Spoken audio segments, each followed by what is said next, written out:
Magandang araw, Bagong Pilipinas. Narito ang Police News Express sa oras na ito.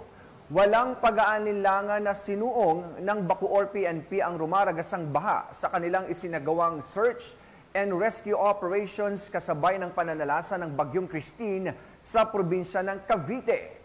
Sa kabila ng matinding pagulan, pinangunahan ng kapulisan, katuwang ang Bacoor Disaster Risk Reduction and Management Office, Philippine Coast Guard, mga opisyal ng barangay at mga rescue volunteers kung saan inilikas nila ang mga residente na stranded at iniligtas ang mga nalubog sa baha.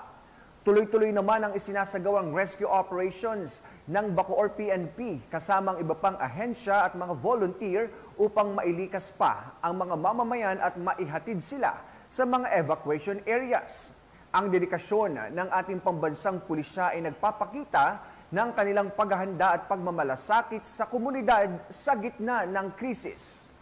At para sa iba pang updates sa kalagayan ng panahon at ang Bagyong Christine, laging tumutok sa Police News Network, alagad ng batas, tagataguyod ng Balitang Pulis. Ako po si Police Captain Nomer Macaraig para sa Police News Express.